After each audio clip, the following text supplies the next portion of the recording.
Assalamualaikum warahmatullahi wabarakatuh. Bismillahirrahmanirrahim. Alhamdulillahirabbil alamin. Wa bihi nasta'inu ala umuri dunya waddin. La haula wala quwata illa billahil aliyyil azim. Amma ba'd.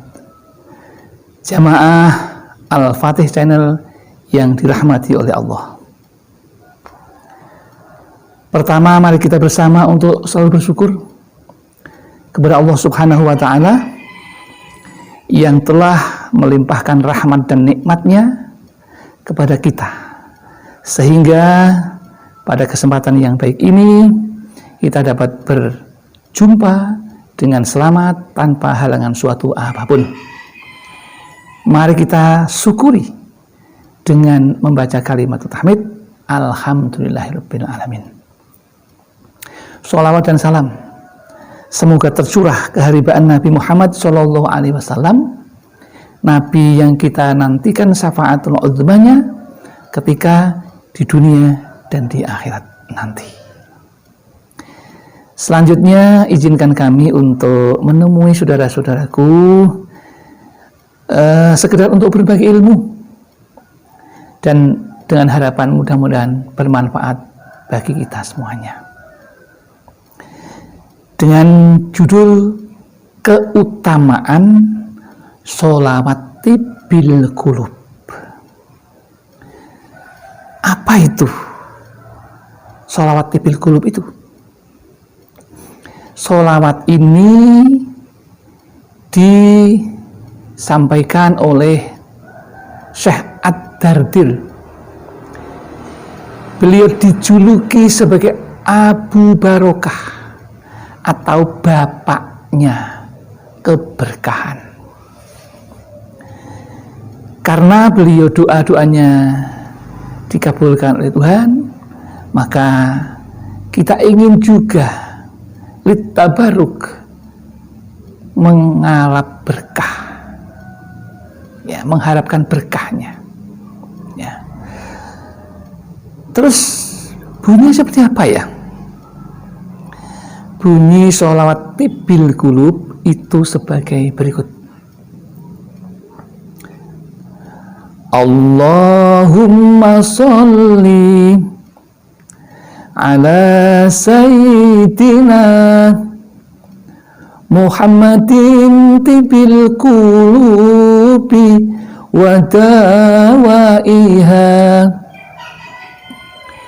wa afiyatil abdani wa sifaiha wa nuril absari wa diyaiha wa ala alihi wa sahbihi wa sallim.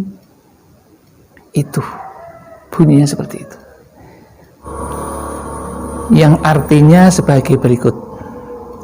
Ya Allah, curahkanlah rahmat kepada junjungan kita Nabi Muhammad SAW sebagai obat hati dan penyembuhnya, penyehat badan dan kesembuhannya, dan sebagai penyehat penglihatan mata beserta cahayanya.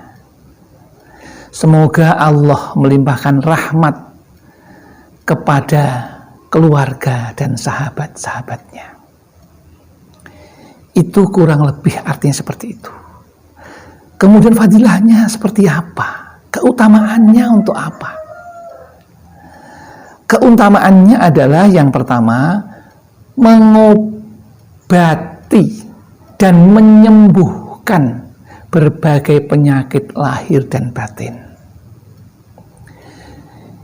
Yang kedua,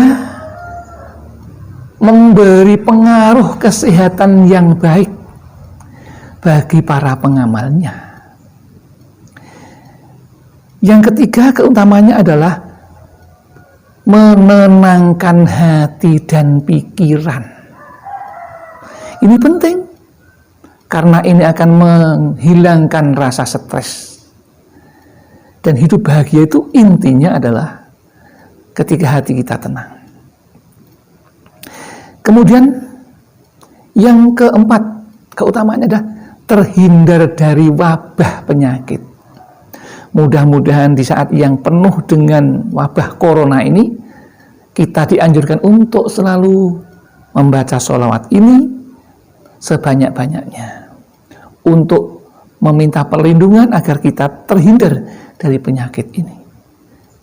Karena yang melindungi itu Allah. Kita berusaha. Ada yang sudah berusaha dengan protokol kesehatan yang baik. Kalau Allah tidak melindungi, akhirnya sakit juga dan meninggal juga. Maka sebenarnya pertolongan itu Allah yang akan menuntun kita. Bagaimana kita bisa selamat, itulah Allah yang akan menentukan. Jadi bukan usaha kita. Tetapi doa harus disertai dengan usaha. Karena ikhtiar itu wajib bagi kita. Ya. Kemudian keutamaan yang kelima adalah mengobati sakit hati. Karena orang itu sebenarnya hatinya banyak yang sakit. Apa itu sakit hati? Orang yang sombong pada hakikatnya dia adalah hatinya tidak sehat. Kemudian orang yang ujub, suka membanggakan diri sendiri tentang kebaikan diri sendiri, itu sebenarnya hatinya juga nggak sehat. Maka perbanyak membaca sholawat tibil qulub supaya hatinya disembuhkan oleh Allah Subhanahu wa ta'ala. Takabur, besar kepala, itu juga bagian dari sakit hati. Maka ini obat hatinya adalah sholawat tibil qulub. Tidak hanya itu saudaraku, kalau kita membaca sholawat apapun, pasti Allah akan menurunkan rahmat dan syafaat dari beliau Nabi Muhammad Sallallahu Alaihi Wasallam. Kalau Allah menurunkan rahmat, menurunkan syafaat, lalu apa kita? Kita pasti akan diberikan kebahagiaan. Baik itu kesehatan, baik itu rezeki, baik itu kebaikan, ketentraman, ketenangan hati, kesehatan, semuanya adalah rahmat dari Allah Subhanahu wa ta'ala. Maka sekarang bagaimana mengamalkannya? Cukup satu kali selesai sholat fardu ketika kita dalam kondisi sehat. Kecuali dalam kondisi tidak sehat seperti saat ini, kita perlu menambahnya menjadi paling tidak 10 kali setelah selesai sholat fardu. Apa? Kok paling tidak satu? Karena Allah itu kalau satu saja kita bersolawat kepada Nabi Muhammad, maka Allah akan mengganti dengan 10 solawat dan akan menutup 10 kejelekan kita. Itu yang dapat kami sampaikan. Mudah-mudahan ada manfaatnya. Ada kesalahan, mohon maaf. Ada kebaikan, kebenaran datang dari Allah. Akhirul kalam billahi taufiq wal hidayah wal inayah wal barakah. Assalamualaikum warahmatullahi wabarakatuh.